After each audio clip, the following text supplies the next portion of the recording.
Hello familia ya Uhuru wa Afya, mimi ni Bernarda. Leo nataka tuzungumzie vidonda vya tumbo, sababu, dalili zake, na sehemu ya pili tutazungumzia tiba na jinsi ya kupona haraka vidonda vya tumbo. Watu wengi sana wamekuwa wakiteseka na changamoto hii ya vidonda vya tumbo, na ni changamoto ambayo imekuwa ikijirudia mara kwa mara, na wengi hawajui nini suluhisho lake na namna gani wataweza kuepukana kabisa na changamoto hii ya vidonda vya tumbo. Hivyo basi video hii ni kwa ajili yako leo. Jifunze, fahamu hizo sababu na uone jinsi gani ambavyo unaweza ukapona vidonda vya tumbo kwa haraka zaidi. Hakikisha unaitazama hadi mwisho, vile vile una subscribe ili kuweza kupata video zetu nyingine tunazokuwa tunaziupload hapa kila siku, ambazo tunatoa elimu ya afya kwa kila mmoja aweze kutambua afya yake. Huwa tunasema kwamba kinga ni bora kuliko tiba. Kama umewahi kuhisi maumivu makali ya tumbo, hasa ukiwa na njaa, au umekuwa ukipata kiungulia cha mara kwa mara, tumbo lako linajaa gesi na hata unapata kichefuchefu. Watu wengi wanafikiri kwamba ni hali ya kawaida kuwa na gesi za kawaida, lakini inaweza kuwa ni dalili ya vidonda vya tumbo pasipo wewe kujua.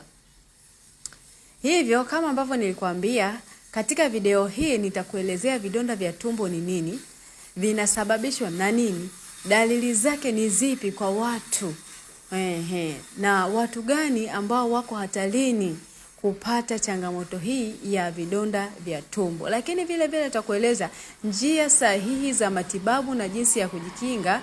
Hakikisha tu unaitazama hadi mwisho uweze kufahamu zaidi. Sehemu ya kwanza nataka tuzungumzie vidonda vya tumbo ni nini? Vidonda vya tumbo ni majeraha yanayotokea kwenye ukuta wa tumbo au sehemu ya utumbo mdogo, ambavyo hutokea pale ambapo kinga ya ukuta wa tumbo inapoharibika na asidi ya tumbo kuanza kukusumbua au kushambulia hiyo sehemu. Tufahamu sababu za vidonda vya tumbo. Sababu kuu ni kwamba maambukizi ya bakteria anayeitwa H. pylori bacteria. Kutumia mara kwa mara dawa za maumivu kama ibuprofen, diclofenac au aspirin bila ushauri wa kidaktari. Kama wewe ni mtumiaji wa dawa hizi, uko hatarini sana kupata vidonda vya tumbo. Kuvuta sigara, kunywa pombe kupita kiasi, msongo wa mawazo pia unaweza kuashiria sababu kubwa kabisa ya vidonda vya tumbo. Dalili ambazo utazipata za awali kabisa, ambazo utazisikia na kuhisi kuwa una vidonda vya tumbo, na hapo unapopaswa kuchukua hatua kwa haraka. Dalili ya kwanza ambayo inajitokeza, utapata maumivu au kuungua katikati ya tumbo. Dalili ya pili, maumivu kuongezeka ukiwa na njaa, utapata kiungulia, utapata kichefuchefu, utatapika, utakosa hamu ya kula, tumbo lako litajaa gesi, utapungua uzito pia bila sababu.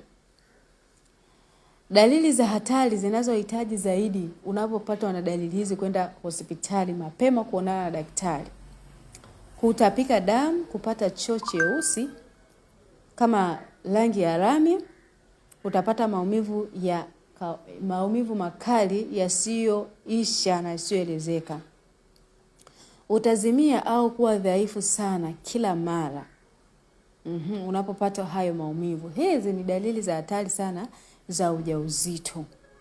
Sasa ni dalili mbaya sana za vidonda vya tumbo. Suluhisho na matibabu ni nini? Habari njema ni kwamba vidonda vya tumbo vinaweza kutibika.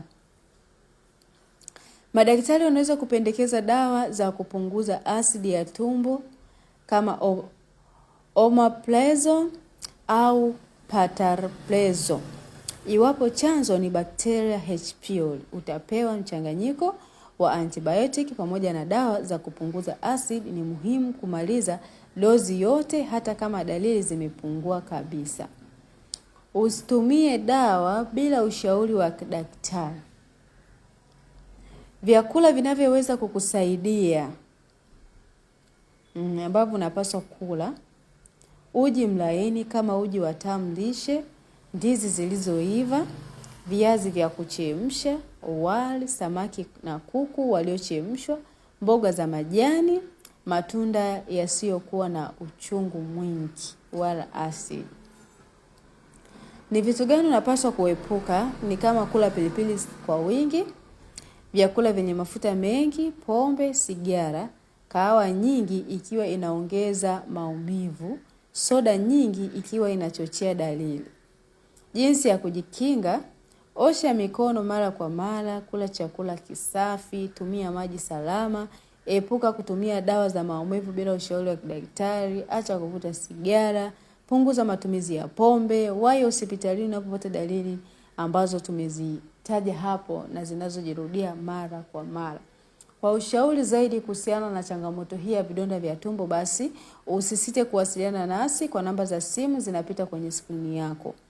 Vidonda vya tumbo sio ugonjwa wa kupuuzwa hata kidogo. Ukipata dalili za maumivu ya tumbo yanayojirudia kama kiungulia au kutapika mara kwa mara, nenda hospitalini ukafanyiwa uchunguzi ili kupata tiba sahihi. Usijitibu kwa kubahatisha. Yes, tunaamini kwa umejifunza jambo jipya ambalo litakusaidia kwenye maisha yako leo kupitia video hii. Basi nikusitu kwamba kama hujajiunga na channel hii, hakikisha unabonyeza neno like, una subscribe na usisahau pia kushare hii ili kuwasaidia watu wengine kupata elimu zaidi sahihi ya afya. Kumbuka, suluhisho la kudumu ni kupata uchunguzi wa matibabu kutoka kwa wataalamu wa afya, hasa ikiwa dalili zinaendelea au zinazidi kuwa mbaya.